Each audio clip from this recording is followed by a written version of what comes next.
শেখ হাসিনার বিরুদ্ধে বিচার কাজে বাধা দেয়া এবং হুমকির অভিযোগ এনেছে আন্তর্জাতিক অপরাধ ট্রাইব্যুনাল। এমনকি পতিত প্রধানমন্ত্রী শেখ হাসিনার অডিও বক্তব্যের ফরেনসিকের যে প্রমাণ, সেই প্রমাণও পাওয়া গেছে। এবং এই সমস্ত খবর নিয়ে যুক্ত হচ্ছেন হাইকোর্ট প্রাঙ্গণ থেকে সহকর্মী সৈকত সাদিক। সৈকত, ঠিক কোন কোন মামলার বিচার কাজে শেখ হাসিনার বিরুদ্ধে বাধা দেওয়ার অভিযোগ এনেছে ট্রাইব্যুনাল এবং এ বিষয়ে কি তথ্য আছে সেটা জানাবেন, এবং আদালত পাড়ায় আরও যা যা ঘটেছে আজকে অনেক কিছু, সেগুলো একবার একটু জেনে নিতে চাই আপনার কাছ থেকে সংক্ষেপে। আমি আন্তর্জাতিক অপরাধ ট্রাইব্যুনালে রয়েছি। আমরা আদালতে তো আজকে বেশ কয়েকটি ঘটনা ছিল, তবে এখন ট্রাইব্যুনালে কিন্তু মামলা শুনানি চলছে। আজকে ট্রাইব্যুনালে প্রসিকিউশনের পক্ষ থেকে বেশ কয়েকটি আবেদন করা হয়েছে এবং আমরা এতক্ষণ আদালতের ভিতরেই ছিলাম এবং দু তিনটি বিষয় আমরা শুনেছি। যে আপনি জানেন যে আশুলিয়ার যে সাভার আশুলিয়া 5ই আগস্ট যেদিন ছাত্র জনতার গণ অভ্যুত্থানের সময় পতিত আওয়ামী লীগ সরকারের প্রধান শেখ হাসিনার পতন হয় এবং তিনি যেদিন ভারত চলে যান, সেদিনও কিন্তু বেশ কিছু জায়গায় আন্দোলনকারীদের উপর আইনশৃঙ্খলা বাহিনীর সদস্যরা গুলি চালায় এবং বেশ মানুষ মারা যায়, ছাত্র জনতা মারা যায়।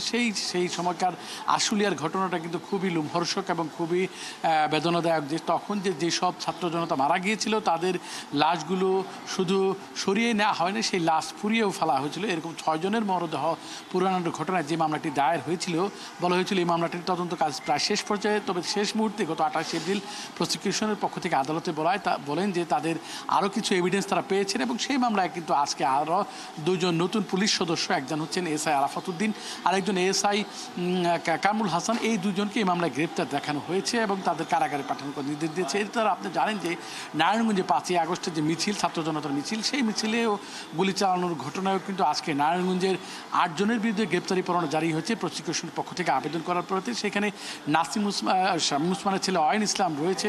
আর যে বিষয়টি সবচেয়ে গুরুত্বপূর্ণ, যে আপনি বলছিলেন যে শেখ হাসিনা এখন ভারতে অবস্থান করছে, যেহেতু আপনি জানেন যে 5ই আগস্টের পর নতুন করে ট্রাইব্যুনাল গঠন করা হয়েছে এবং 5ই আগস্টের ঘটনায় আর যেই সহস্রাধিক ছাত্র জনতা মারা হয়েছে, সেই ঘটনায় যে মামলাগুলো দায়ের হয়েছে, এখানে শেখ হাসিনা সহ আওয়ামী লীগ সরকারের তখনকার যে নেতাকর্মী তাদের বিরুদ্ধে, মন্ত্রীদের বিরুদ্ধে, উপদেষ্টাদের বিরুদ্ধে এবং আইনশৃঙ্খলা বাহিনীর সদস্যদের বিরুদ্ধে শেখ হাসিনা শুধু ভারতে অবস্থান করে বসেই রয়নি, তিনি কিন্তু এই মামলা, এই বিচার কাজের বিরুদ্ধে তিনি সবসময় কথা বলে আসছেন। গত সপ্তাহে যে অডিওটা এসেছে সামাজিক যোগাযোগ মাধ্যমে, সেখানে শেখ হাসিনা বলেছেন যে তিনি 226টি মামলা হয়েছে, 26টি মারার বিষয়ে তার মামলা হয়েছে এবং তার প্রমাণ, এই সব বিষয়ে এই শেখ হাসিনার বক্তব্যটি প্রসিকিউশনের পক্ষ থেকে, তদন্ত সংস্থার পক্ষ থেকে ফরেনসিক প্রমাণ পেয়েছে এবং এই বিষয়ে কিন্তু আজকে আদালতে চিফ প্রসিকিউটর বা প্রসিকিউশনের পক্ষ থেকে আদালতে আজকে তার একটা আবেদন করেছেন যে শেখ হাসিনা এই যে ট্রাইব্যুনালে যে মামলাগুলো হচ্ছে, মামলার বিচার কাজ হচ্ছে, সে বক্তব্য যে দিচ্ছে এবং এই বক্তব্য সামাজিক যোগাযোগ মাধ্যমে ছড়িয়ে পড়ছে, এর কারণে কিন্তু এই মামলার বিচার কাজ বাধাগ্রস্ত হচ্ছে। নানানভাবেই প্রসিকিউশনের পক্ষ থেকে বলা হয়েছে বিচার কাজ বাধাগ্রস্ত করা হচ্ছে।